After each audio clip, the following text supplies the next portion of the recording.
Oh, hey, it's been a while. Wait, what are you doing here? You should have.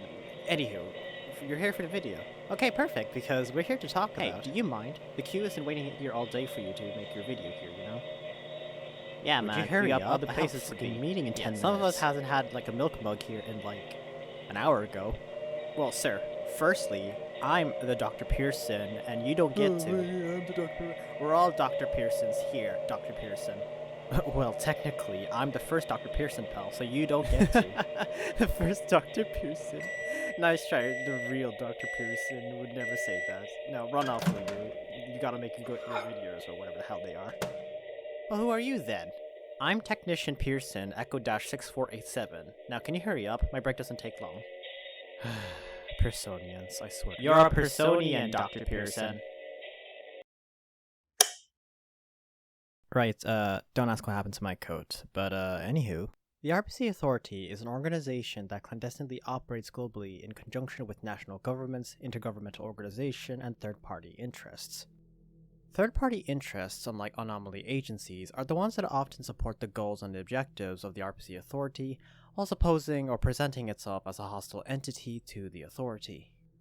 There are a lot of characteristics that groups of interest present themselves towards the Authority, such as their overlapping goals to the more estranged groups that follow political, ideological, or religious views. Let's talk about groups of interest, their relations with the Authority, and how their existence enables the Authority's legitimacy as an independent entity within the Veil. Firstly, we have to understand that the term groups of interest do not include any organization or institute that is funded directly or indirectly by a national government. That terminology instead falls under the agencies of interest, which will be covered in a separate video. There are two types of groups of interest that fall under this category. Groups of interest that are recognized by governments to be friendly and beneficial on their side due to their technological advances and greater understanding of the Veil. Most often than not, these types of GOIs also manufacture, produce, and research anomalies to enhance containment and scientific knowledge. And thus, entities tend to fall under the threat levels of proxy, allied, and ambiguous. Then there's groups of interest that seemingly are considered hostile or present a threat to world security due to their use of anomalies, exploiting them for the purpose of committing organized crime, terrorism, arms trafficking, human trafficking, etc. This secondary distinction is what many anomaly agencies are generally tasked in dealing with as directed by the International Anomalous Accords, their government policies, but also to prevent normalcy being hampered by criminal activity through anomalous exploitation. And thus these groups usually fall under the threat levels of hostile and unknown. Now, who are these GOIs exactly? What is their relationship with the Authority? Some of the GOIs to the Authority are often ambiguous or hostile, but there are some those who do align themselves with the Authority organization for beneficial and scientific purposes. Let's go through them, starting with the Church of Malthus. The Church of Malthus is a society organization that feels responsible to self-correct and evolve humanity further through the use of integration and use of anomalies. Uniting many biologists and radicals from various scientific fields, they believe that humanity requires to progress itself further through any means, such as catastrophic events, large-scale genetic manipulation, or the culling of hereditarily weak populations. Which honestly tells you a lot about this group, to be fair. The Church of Malthus seeks to acquire any anomalies in their grasp, to engineer events that can eliminate or irrevocably alter the global population to accomplish their goals. It's these extreme views by the Malthusians that many, including the Authority, sees them as a threat. As they've often targeted Authority installations in the past, their actions have since been expanded and result in many international governments to label the Church of Malthus as a, terrorist organization. Up next, Amazing Co. Amazing Co. are an unknown company that seemingly appeared to specialize in miscellaneous off-brand commercial products, ranging from food items, musical instruments, and children's toys. Now, of course, any product that they develop will be guaranteed to be anomalous in nature, which poses a serious threat to the user and those around them.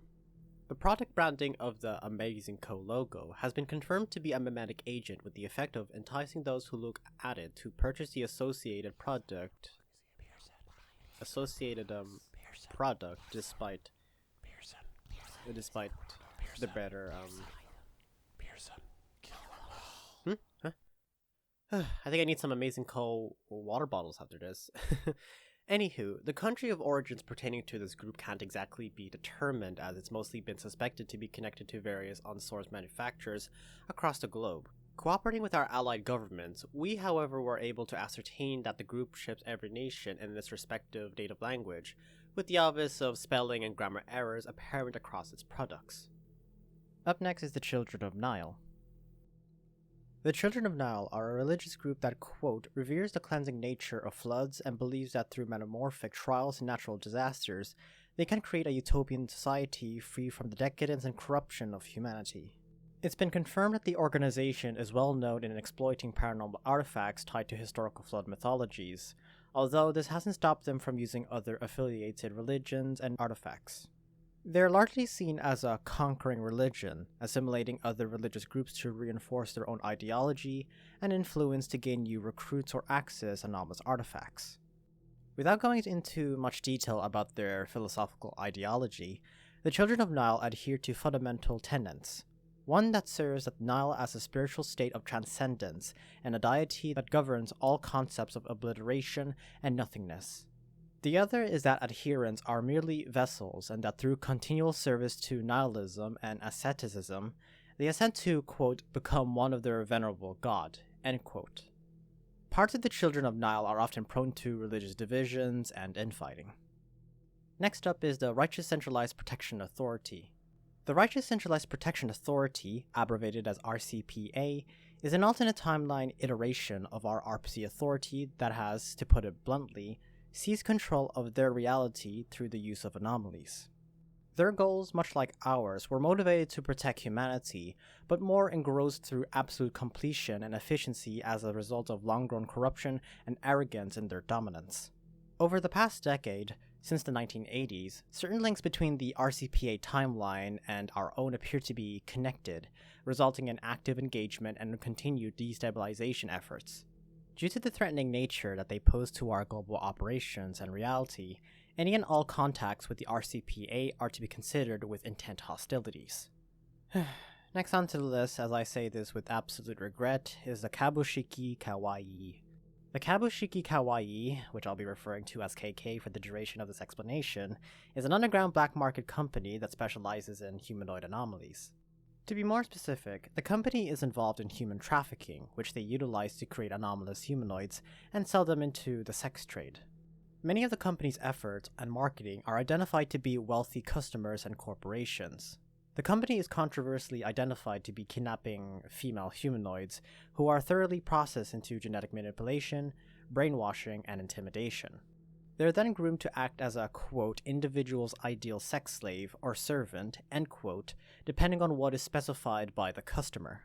The company appears to reside somewhere in Japan, but they seem to have an international presence given their offices, laboratories, and testing centers are scattered across the globe. Individuals stumbled upon by mistake are often bribed, silenced, or outright becoming product of the company. In rare cases, authority agents involved who have been discovered are rumored to be victims of their experimentation, but due to the information being unsubstantiated for some time, I cannot verify anything at the moment. Due to their involvement in the sex trade and human trafficking, the authority and respective law enforcement agencies are continuously monitoring and apprehending individuals involved in this organization. Coming up is Nucor Industries and the Global Enterprise for Advanced Research. Both Nucor and Gear are companies that are involved in the anomalous industries, particularly containment technology, defense contracting, anomalous weaponry and technology, etc. But first, let's dive into the differences between Nucor Industries and Gear. Nucor Industries is a multiversal conglomerate of applied scientific research companies with, quote, subsidiaries observed across most alternate dimensions the Authority has access to, end quote. They have a strong partnership with the Authority, allowing them to become one of the most advanced scientific organizations and experts pertaining to the Veil. Since their joint initiatives in the 1950s, Nucor remains as a valuable partner to the Authority, which frequently relies on their industrial base and expertise in reverse engineering anomalous technologies. In contrast, the Global Enterprise for Advanced Research, abbreviated as GEAR, are suspected to be a splinter or remains of an extra-dimensional variation of Nucor Industries.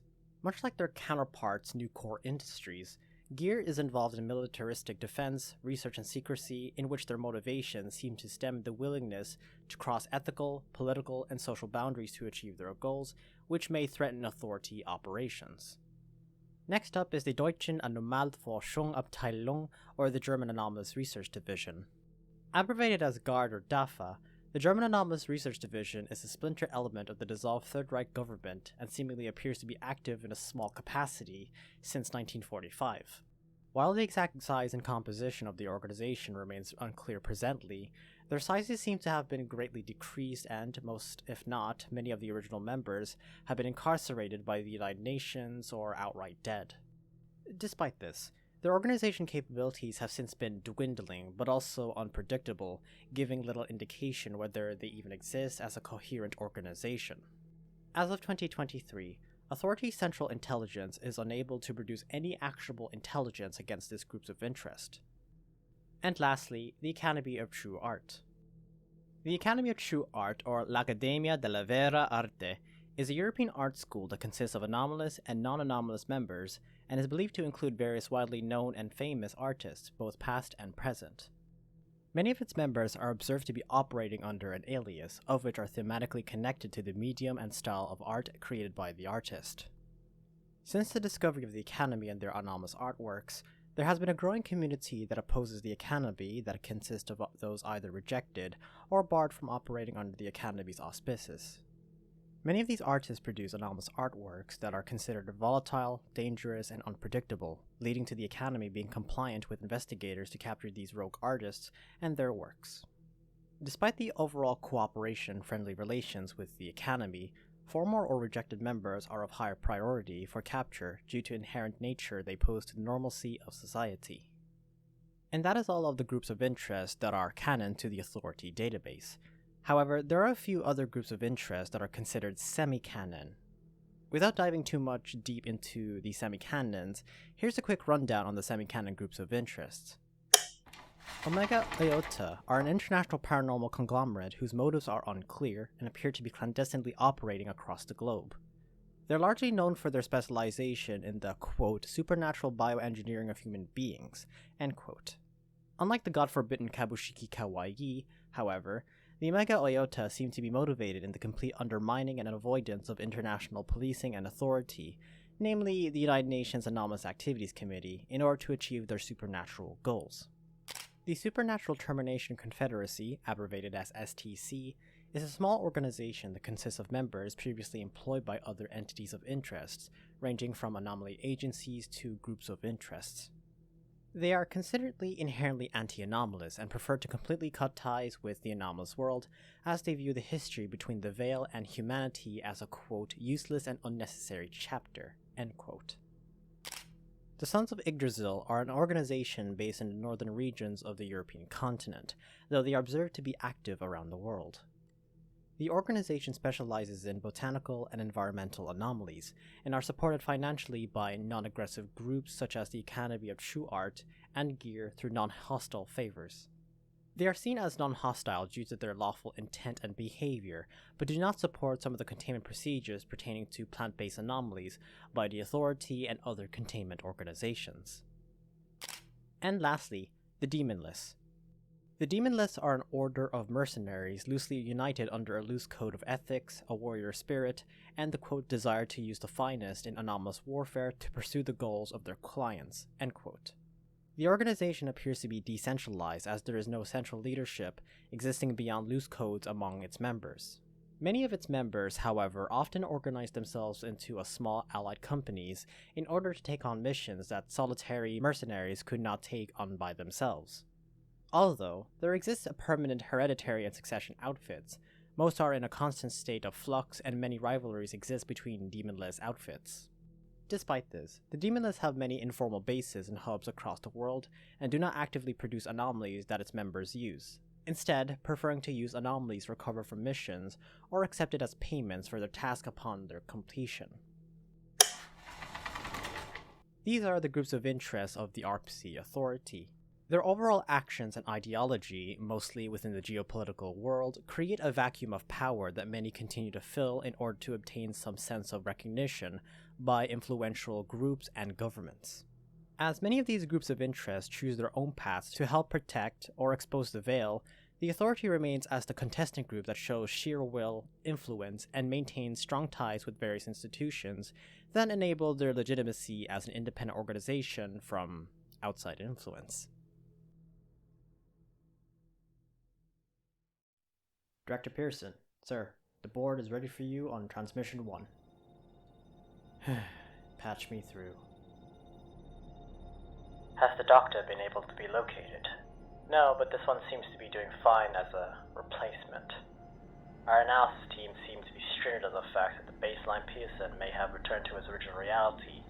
I propose we pursue him there and try to... No. It is perfectly fine if this Pierson continues on. But, remember this, Board of Piersons. We cannot let ourselves repeat a mistake. Especially this one? Especially this one. Should he discover the unwithering truth, you know what to do.